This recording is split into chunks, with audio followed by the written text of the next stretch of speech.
When you die, he'll already be there. He doesn't run late. He has never been late. He's been waiting longer than the gods themselves have existed. And the most terrifying part? He doesn't have a choice. Think about what it means to exist since the very beginning.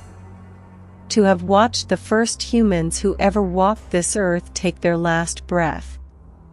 To have carried kings in your boat, kings who genuinely believed they would live forever. Warriors. Lovers. Children who never got to finish growing up.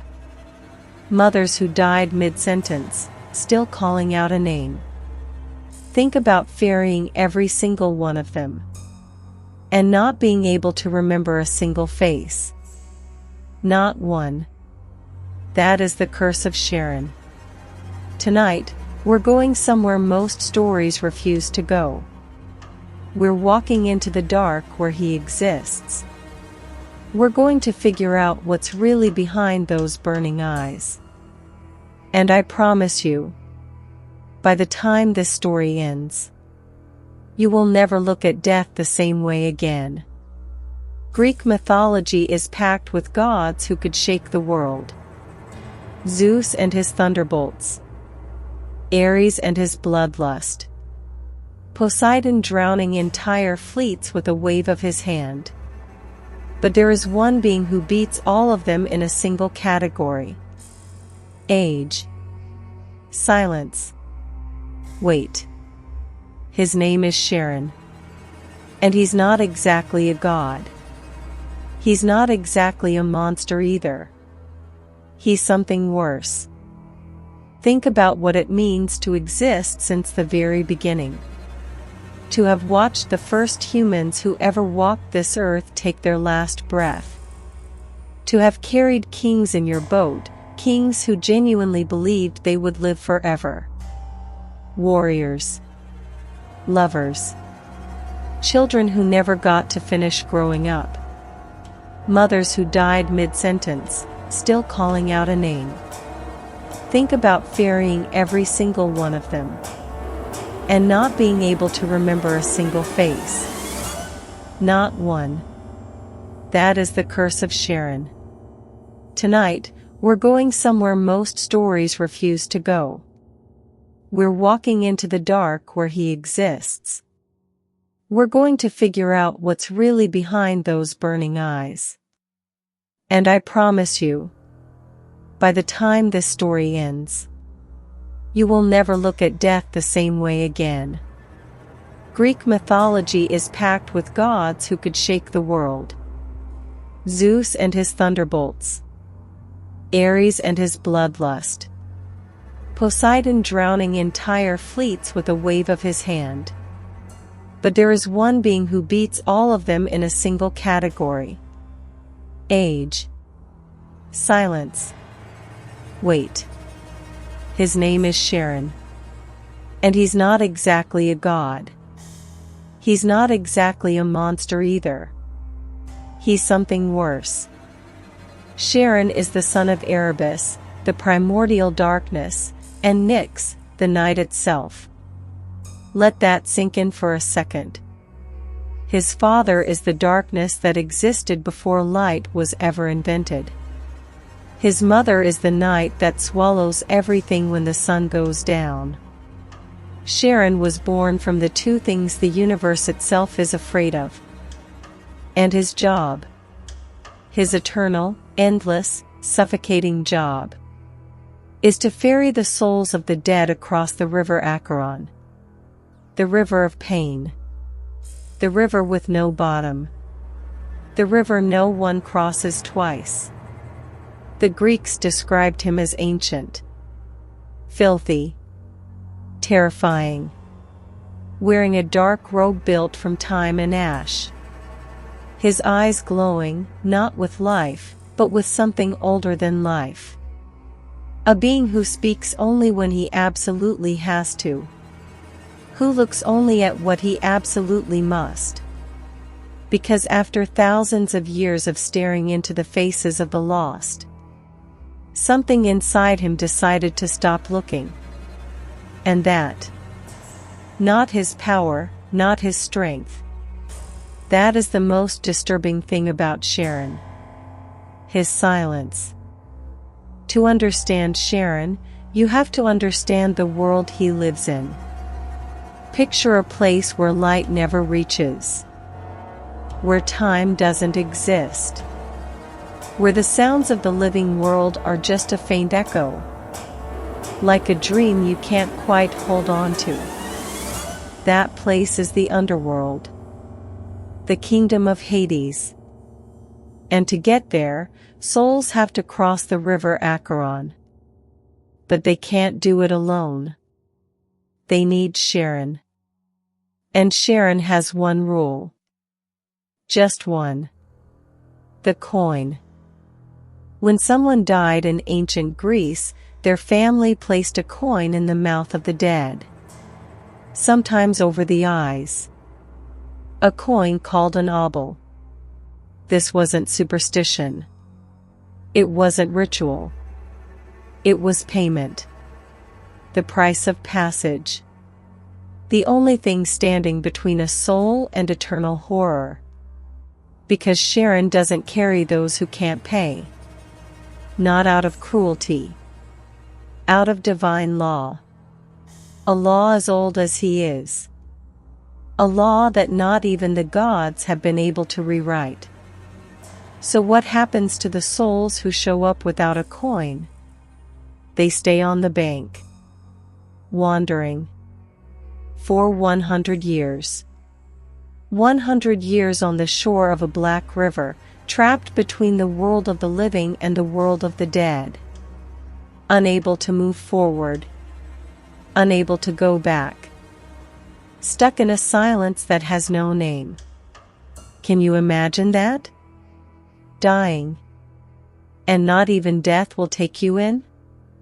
There's something the myths never say directly about Charon. Something buried in the spaces between the words. In the centuries no one wrote down. In the moments no poet was brave enough to describe.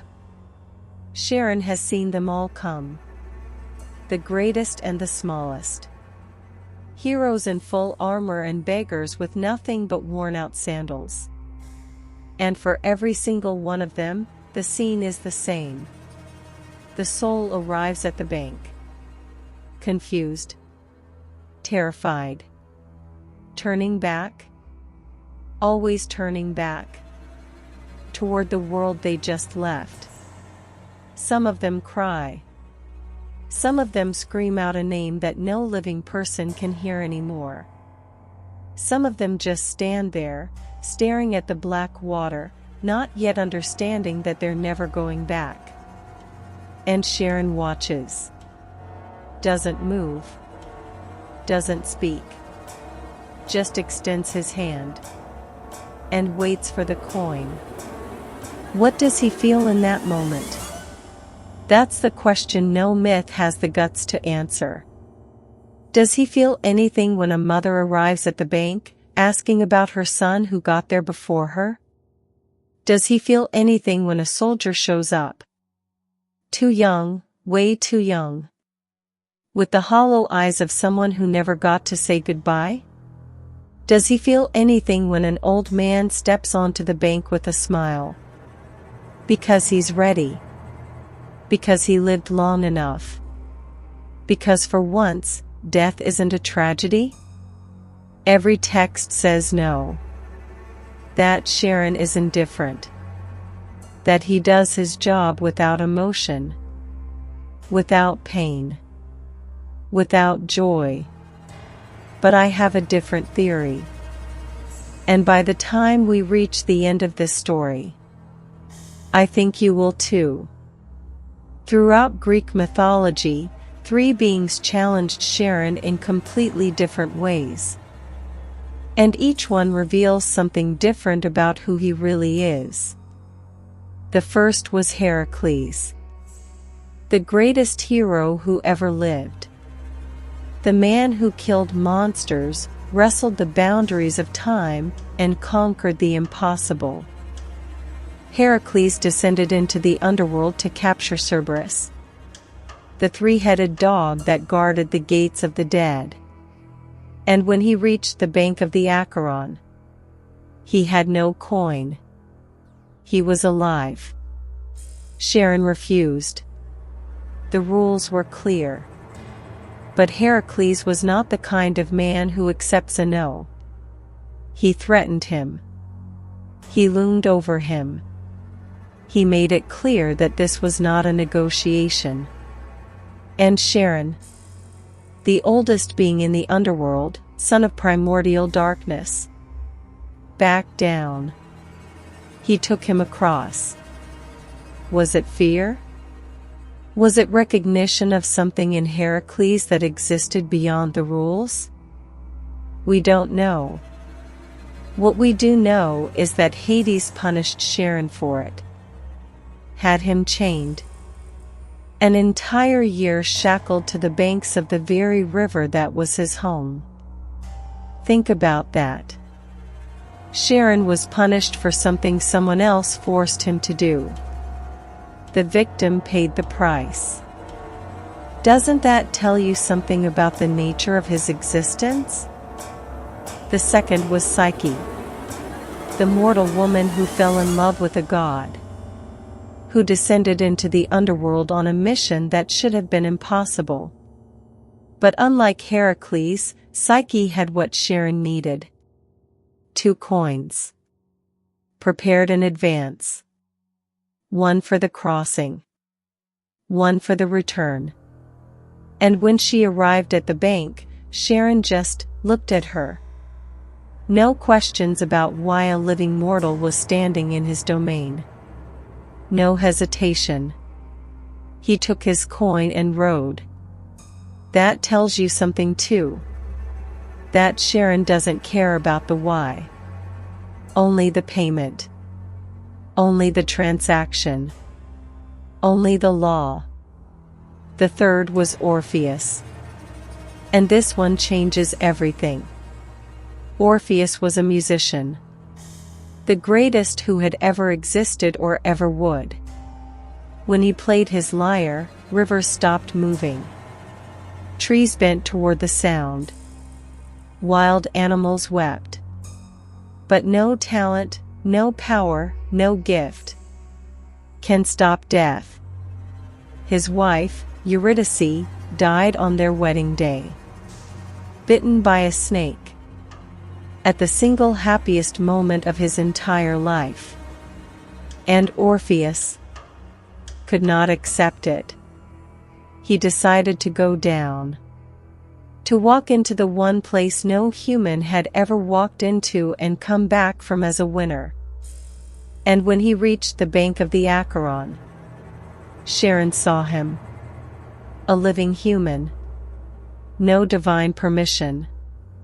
No coin placed in a dead man's mouth. Someone who had no business being there.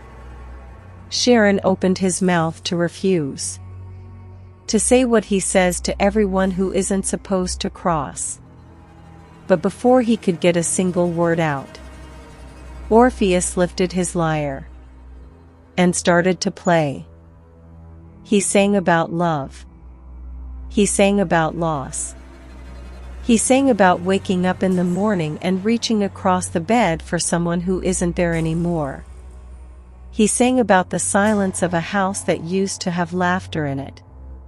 He sang about the horror of still being alive when the person who made you want to be alive is gone. He sang about every feeling that has no name. And Charon, who had existed before love was invented, who had ferried millions of souls without blinking, who had eyes that burned with something older than any human emotion, wept. That's what the texts say. That the cheeks of Charon, dry for millennia, felt something like a tear for the very first time. And without saying a single word, he motioned for Orpheus to get in the boat. He took him across. No coin. No permission. No rules. Because there is something that not even eternity can kill completely. The ability to feel pain when you witness someone else's pain.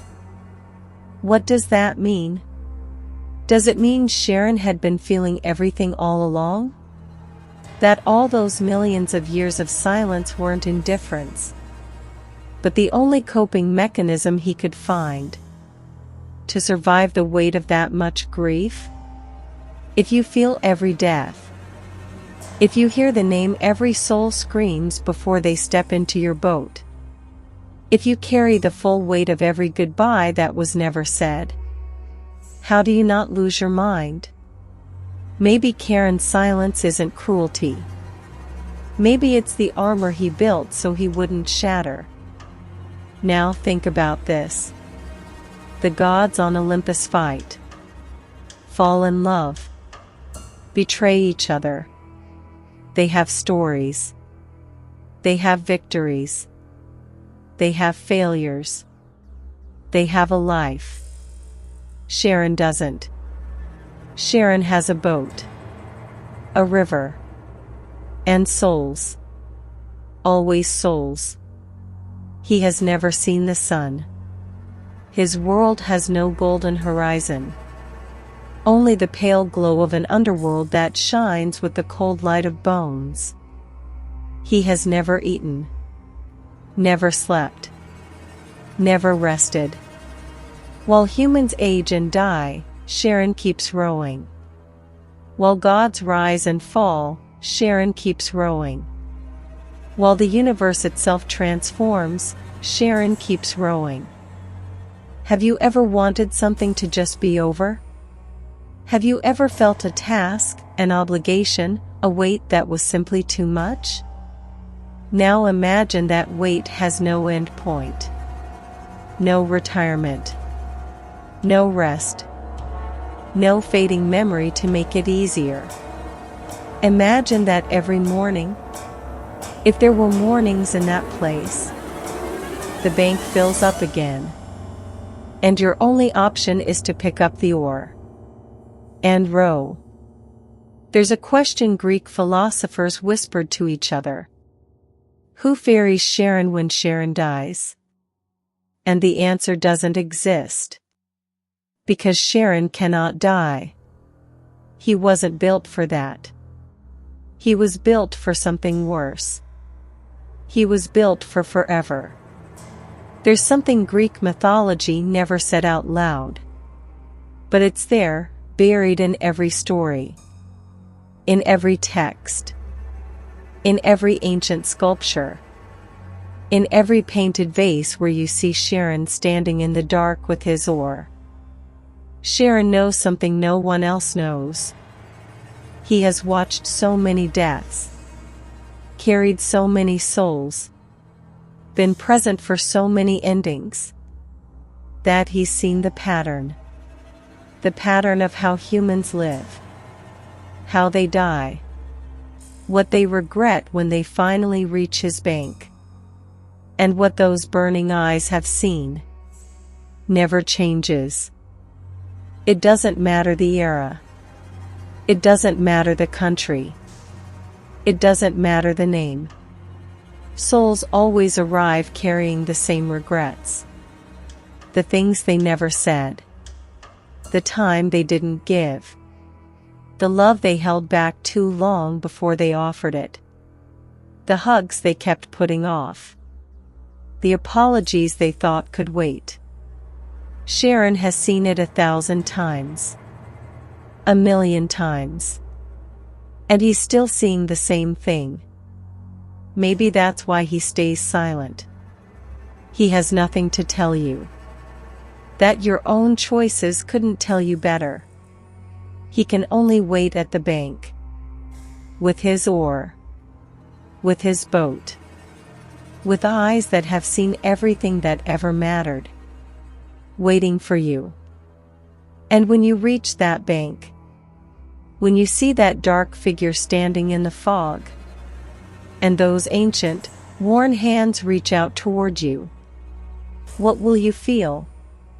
That you used your time well? That you said what needed to be said? That you loved the way you were supposed to love? Or that you needed just a little more time? Charon doesn't judge. Charon only carries. But what you bring with you when you step into that boat, that part is entirely on you. If this story got under your skin in exactly the right way, if there's something sitting in your chest right now that won't quite settle, then you already know what to do. Subscribe. Because next week, the dark has another story waiting for you. One last question before I go. Do you think Charon, after all these millennia of rowing, still feels something? Tell me in the comments.